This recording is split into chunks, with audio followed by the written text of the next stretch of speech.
لیکن تجھے پتہ نہیں کہ یہ کسی ماں کا بیٹا ہے، پتہ نہیں کسی بیوی کا شوہر ہے۔ ایک ہمارے دوست ہیں، بزرگ ہیں، ان کا داماد فوت ہو گیا، نشہ کرتا تھا، تو میں تعزیت کرنے ان کے گھر پہنچا تو کھڑے ہو گئے ہاتھ باندھ کے، کہنے لگے حضرت صاحب باقی ساریاں گلاں چھڑ دیو، صرف نشے تے تقریر کریا کرو۔ وہ جب جیتا تھا تو تب بھی اس کے بچے یتیم ہی تھے، یتیم ہی تھے۔ میری بیٹی جب میرے گھر آتی تھی اور میں اپنے پوتوں کے اترے کپڑے اسے پہننے کو دیتا تھا تو میرا کلیجہ پھٹتا تھا، اور میری بیٹی اس کی زندگی میں بھی بیوہ کی زندگی گزار رہی تھی، وہ میری بہوؤں کے اترے ہوئے کپڑے پہنتی تھی۔ کوئی دعا کرو، کوئی جلسے کرو، یہ لت ختم ہو جائے۔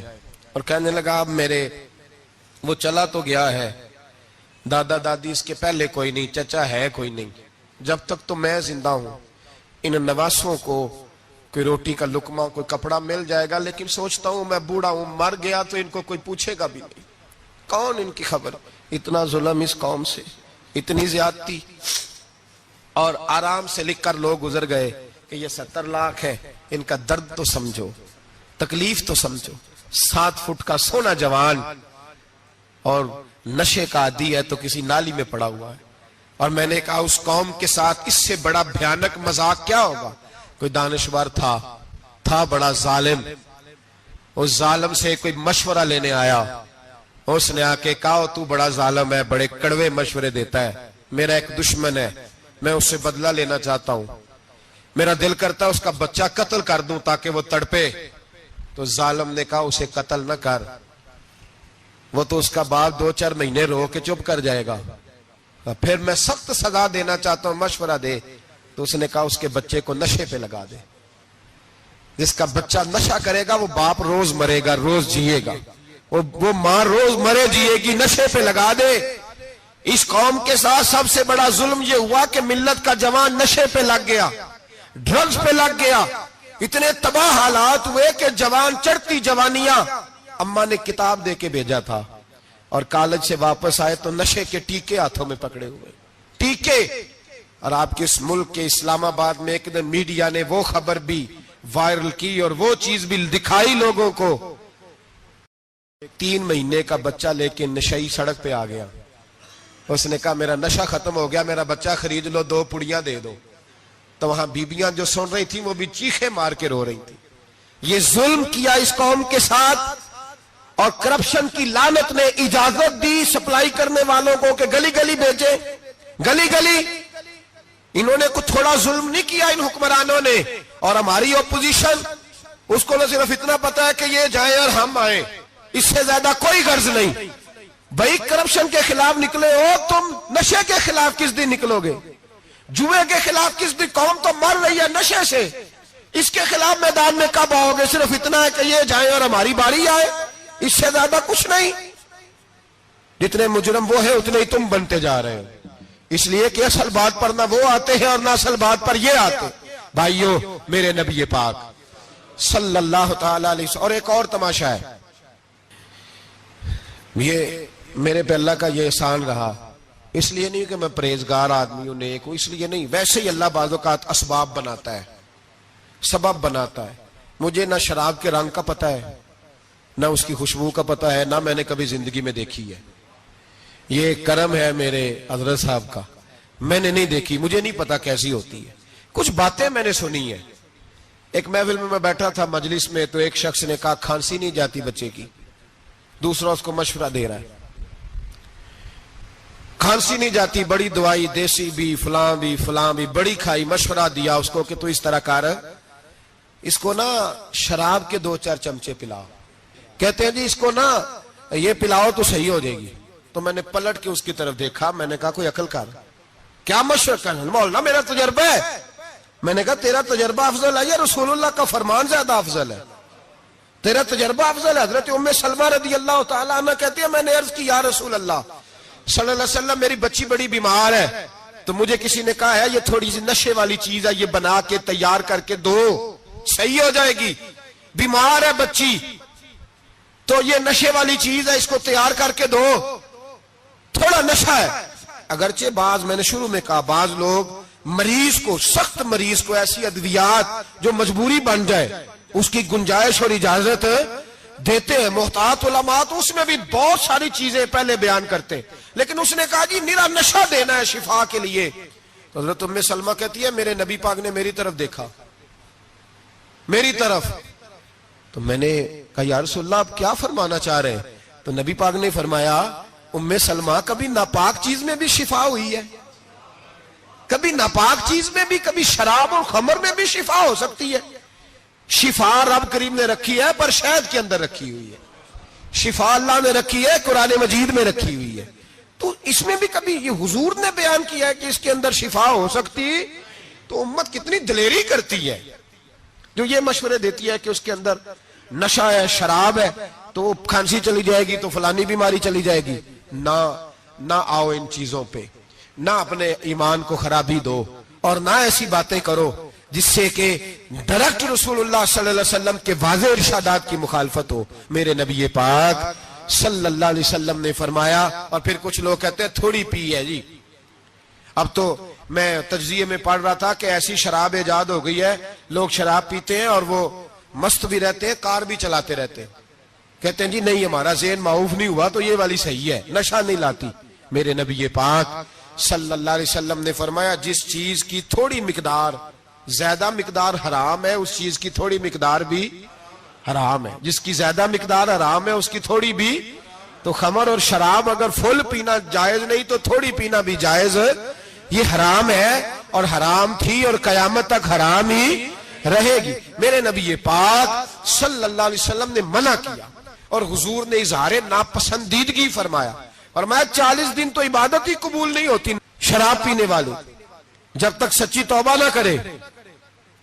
ایک دن صحابہ بیٹھے تھے سارے, حضرت ابوبکر صدیق بھی تھے, فاروق اعظم بھی تھے, عثمان غنی بھی تھے, ڈھیر ساری تعداد تھی صحابہ کی, سارے تشریف فرما تھے. حضرت عبداللہ ابن عمر رضی اللہ تعالیٰ عنہ حدیث کے راوی ہیں, اور مستدرک للحاکم کے اندر ابن حبان کے اندر یہ روایت موجود ہے. فرماتے ہیں صحابہ نہ بات کر رہے تھے, اور بات یہ کر رہے تھے کہ یار لوگوں کو گناہوں سے کیسے روکا جائے, لوگوں کو گناہوں سے گفتگو. صحابہ یہ کر رہے تھے, عبداللہ ابن عمر کہتے ہیں بیٹھے تھے اور جو گفتگو کر رہے تھے کہ گناہوں سے پلاننگ جی ہوتی تھی, ان کی جو محفلیں ہوتی تھی نا بیٹھ کے, وہ خوش گپیاں نہیں ہوتی تھی بلکہ وہ تبلیغ کی, جد و جہد کی, لوگوں کو برائی سے منع کرنے کے لیے بیٹھتے تھے, اس پر منصوبہ بندی کرتے تھے, پلان کرتے تھے, آگے ترتیب دیتے تھے. گفتگو ہو رہی تھی تو اب آپس میں بات ہونے لگی کہ کون سا گناہ زیادہ برا ہے جس پر سب سے پہلے کام کیا جائے.